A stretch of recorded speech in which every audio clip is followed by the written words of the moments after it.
Good day, colleagues. As we close this year's 16 days of activism, I want to thank every staff member, partner, and the over 1,500 young people from the Air Force Secondary School in Entebbe who stood with us under the theme Unite to End the Digital Violence Against Women and Girls, where we confronted the urgent realities of online abuse, cyberbullying, and misinformation. Your participation in our virtual launch, the Orange Lighting Awareness Sessions, and the powerful I Say No to Digital Abuse campaign has shown our unity and commitment. We reach beyond our offices, engaging youth in Entebbe and sharing survival stories, digital safety tips, and hope across our networks. But our work doesn't end here. Let's keep championing safe digital habits, supporting survivors, and speaking up against all forms of gender-based violence, online and offline. Each of us has a role in building a culture of respect, safety, and dignity. Thank you for your dedication. Together, we can make every space, be it digital or physical, safe for all women and girls. Good day, colleagues. As we gather at the close of these 16 days of activism, I sincerely hope that we will incorporate what we have learned and put it into practice. The reality is a stark reality, one that shows that 1 in 3 women experience violence in their lifetime. It's not just numbers. They are our friends, our family, our colleagues. Each statistic represents a story, a life, a voice that deserves to be heard and to be protected. Technology has become woven into the fabric of our daily lives. As it connects us and empowers us, it can also be misused, turning tools of progress into instruments of harm. Online stalking, harassment, and abuse are not confined to the virtual world. They spill over with devastating consequences, sometimes even leading to the loss of life. Let us be clear, online violence is real violence. But there is hope, and it lies with us. Ending digital violence is not just about policies or practices. It is about the choices we make every single day. It is about refusing to forward harmful content, speaking up when we witness abuse, challenging misinformation, and building a culture where respect is the norm and not the exception. I urge each of you, as you navigate digital spaces, to do so with intention and integrity. Carry forward the lessons of these 16 days. Let your actions reflect the values of the United Nations: respect, dignity, and accountability. Remember, your reputation, the reputation of the RSCE, and the reputation of the United Nations are all in your hands. Our true commitment will be measured not by what we say today, but what we do next and what we do tomorrow and every day thereafter. Thank you for standing together, for your unwavering activism, and for your dedication to creating a safer, more just world for all.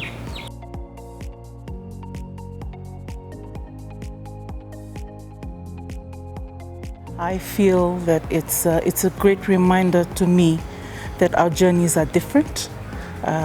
We don't walk the same journey, and there are people around you that are going through things that are different from you. So it may seem like it's all hunky-dory, it's all great, but there are people around you that are going through difficult times, that are going through difficult situations, that we must be conscious of them as well. It provides a platform, it provides an opportunity for people around us to be aware that these things are here, that they exist right beside you. It could be your sister, it could be your mom, it could be your cousin, and that we need to be aware. Even your workmate, they can come to the office and they can be smiling, but they're going through difficult situations, and these 16 days brings prominence to it, so that we can do things about it. We can always lend a helping hand. And for people that are going through difficult situations as this, there are focal points available in your workplaces. There are people around you that can lend a helping hand. It provides the avenue for people to be aware. It also provides the avenue or the possibility for people to do something about it.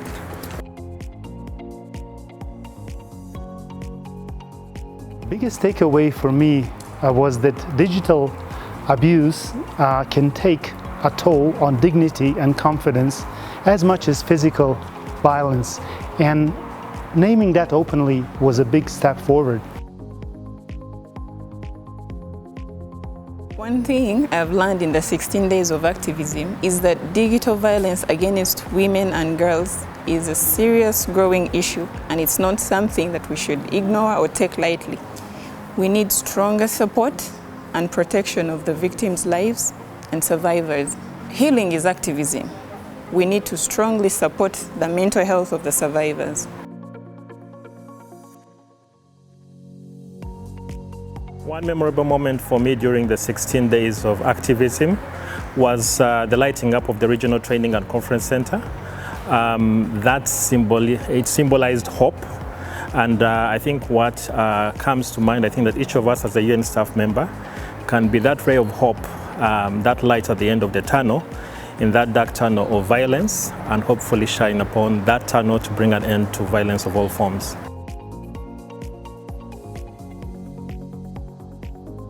I think one of the roles, there's a lot staff could do, but I think as staff of the United Nations, one thing that we could actually do that's most obvious is for us to be part of these campaigns. So for example, participate in campaigns like the 16 Days of Activism. That's one thing to do. Two, we could actually be leaders by example. We can be models for responsible online behavior, while at the same time fostering dialogue about violence to bring out the stories about that. The other thing we can do is to be advocates for safe digital spaces by promoting safety and privacy. For example, securing our meetings, our gadgets for the ones that we use at home and in the office is one thing that staff members could do. Last but not least is also around being active bystanders, right? And being active bystanders simply means if you see something, say something. So we should be able to report all forms of violence when they occur and not be silent at any point in time. Silence is not safety. Today, we stand together so that we will not be quiet in the face of harm. We refuse to normalize violence, not in our homes, not in our communities. Our voices break cycles of shame. Our voices build pathways to collective healing, hope, and justice. Because justice is not an option. Justice is a right owed to every woman, every girl, and every gender diverse person. All of us deserve to live free from fear. We have buried too many. We have mourned too much. Yet still, we rise because healing is resistance. In our crying, in our rebuilding, we defy every attempt to silence us. We speak, we rise, and we will not be silenced.